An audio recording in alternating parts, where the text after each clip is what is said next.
ছোট পর্দার জনপ্রিয় অভিনেত্রী তানজিন তিশা মডেলিং ও ফ্যাশন জগৎ থেকে শোবিজে যাত্রা শুরু করে টেলিভিশন নাটকে অভিনয়ের মাধ্যমে দ্রুতই জনপ্রিয়তা অর্জন করেন তিনি। নিয়মিত কাজ করছেন ওটিটি প্ল্যাটফর্ম, টিভি নাটক, বিজ্ঞাপন চিত্রতে। শুধু তাই নয়, ঢালিউডের বড় বাজেটের ছবি সোলজারে নায়িকা হিসেবে দেখা যাবে তাকে। অভিনেত্রী তানজিন তিশাকে নিয়ে বিতর্ক যেন থামছেই না। যুগল শাড়িকাণ্ডের সঙ্গে নিজের নাম জড়িয়ে বেশ সমালোচিত হয়েছেন তিনি।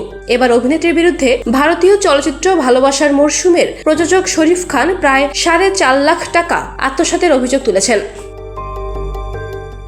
ভারতীয় প্রযোজকের অভিযোগের বিষয়ে মুখ খুলেছেন তিশা। গণমাধ্যমকে দেওয়া এক সাক্ষাৎকারে তিনি বলেন, এই অভিযোগ ফালতু। আমাকে চুক্তির সময় 1/3 পেমেন্ট দেয়া হয়েছিল। এই সিনেমার শুটিং এর জন্য ভিসা পাওয়ার অপেক্ষায় 1.5 মাস কোনো কাজ করিনি। চুক্তিতে উল্লেখ আছে শুটিং বাতিল হলে এই অর্থ ফেরত যাবে না।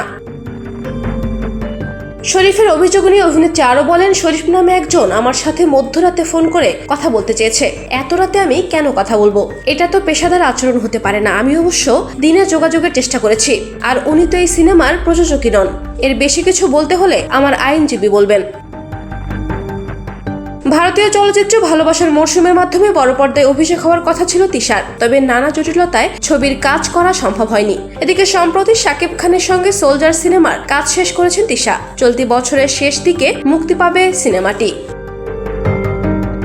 Desk report, campus Times.